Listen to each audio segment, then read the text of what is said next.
Aboard the largest warships ever built, more than 5,000 people live under a single roof, and almost none of them can even sit up in their own bed. This is daily life on a Nimitz-class supercarrier, a 100,000-ton floating city nearly 4 football fields long, driven by 2 nuclear reactors. We've already covered how this crew eats out here. Today we go somewhere stranger, down into the racks where these sailors actually sleep, and into the showers where they're rationed to as little as 2 minutes of running water at a time. Because the way the most powerful Navy on Earth handles something as ordinary as a night's sleep and a hot shower is far stranger than you'd ever guess. And the strangest part of all is what these men are forced to do when the fresh water runs out completely. Stay with me to the end.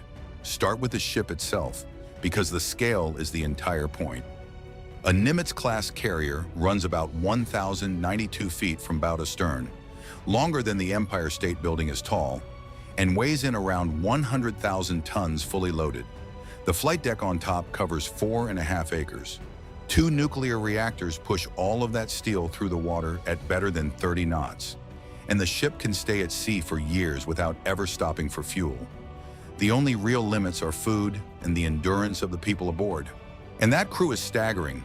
More than 5,000 men and women, over 3,000 just to run the ship, and roughly 2,500 more to fly and maintain the aircraft. That's the population of a small town, welded inside a single hull, and every last one of them has to sleep somewhere. This is where it gets tight. The enlisted sailors, the vast majority of the crew, sleep in something called a rack. Picture a steel bunk stacked 3 high, sometimes 4, held up by posts and chains and packed into long rows down a single compartment. Each rack is a little over 6 feet long and barely more than 2 feet wide, with a thin mattress, white sheets, and a gray wool blanket. But the detail that stops people cold is the headroom.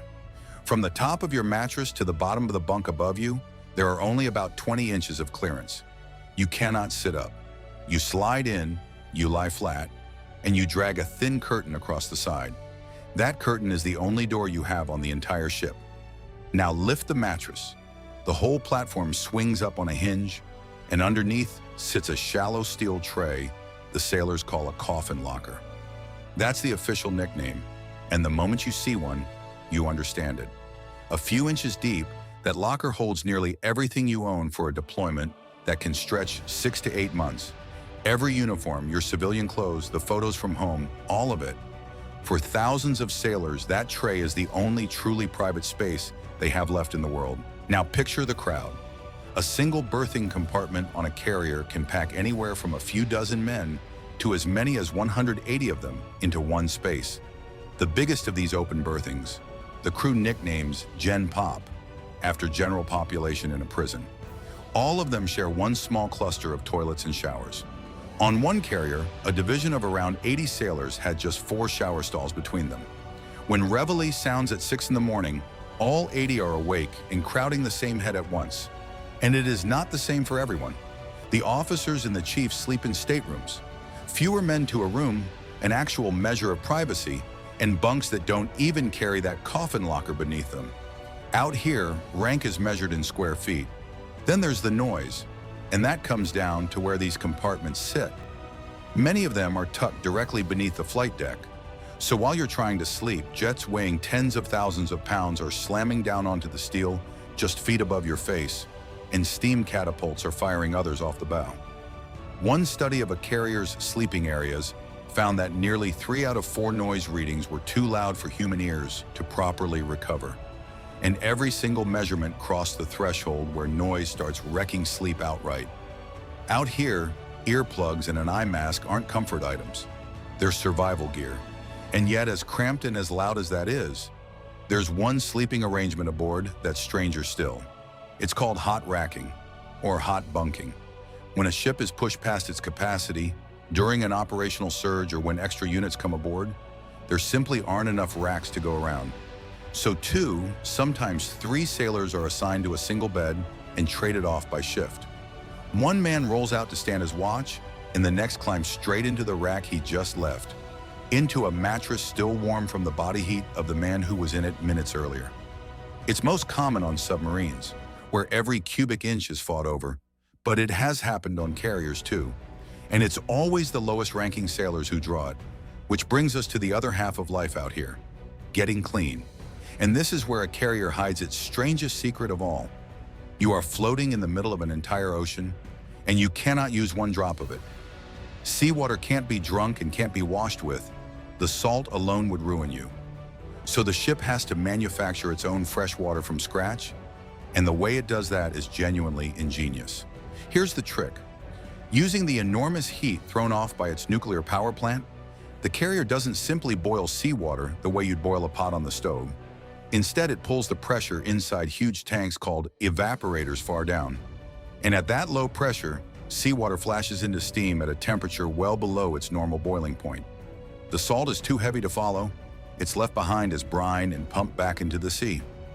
What rises is pure water vapor, and that vapor is cooled, condensed, and collected as clean, drinkable water. A single Nimitz-class carrier can make around 400,000 gallons of fresh water this way every single day. That sounds like an ocean of its own. It still isn't enough, because the crew is dead last in line for it. That water has far more important jobs than your shower. The nuclear reactors demand ultra-pure water to run safely. The steam catapults that hurl jets off the deck burn through it with every single launch. The galley needs it to feed thousands of people a day. Only what's left over trickles down to 5,000 sailors who just like to rinse off.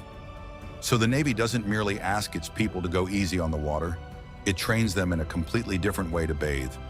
They call it a Navy shower, also known as a combat shower or a sea shower.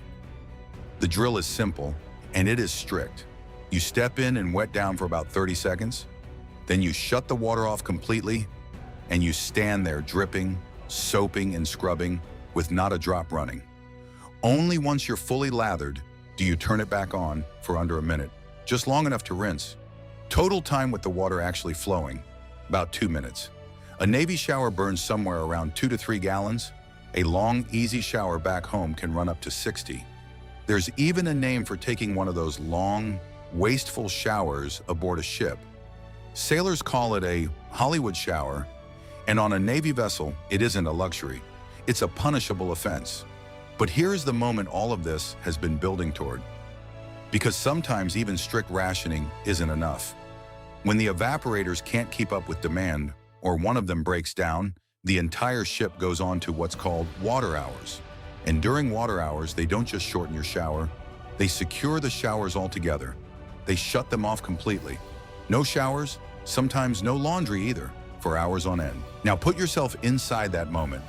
You're a flight deck sailor working near the equator. You've just spent 16 hours straight out on that steel in long sleeves, steel-toed boots, and a cranial helmet, standing downwind of a dozen screaming jet engines in furnace heat and humidity. You come off the deck soaked in sweat, smeared with grease, spattered head to toe with raw JP5 jet fuel. And you climb below, desperate to wash it off, only to find the showers locked. So the sailors found another way. When the rains swept in over the South China Sea between flight operations, men would peel off their shirts, walk out onto that 4.5-acre flight deck, and scrub themselves clean in the falling rain, on the deck of the most advanced warship ever built, surrounded by an entire ocean, sitting on a plant that makes 400,000 gallons of fresh water a day. A sailor's best chance at a wash was whatever fell out of the sky. That's the bargain these men quietly make. On the most powerful warships in history, floating cities with nuclear reactors, and 4 acres of runway, a night's sleep means a coffin-sized box you can't sit up in, and getting clean can come down to 2 minutes of water if there's any to be had at all. So the next time one of those carriers slips over the horizon, remember this. Somewhere deep inside that steel, 5,000 people are waiting for the rain.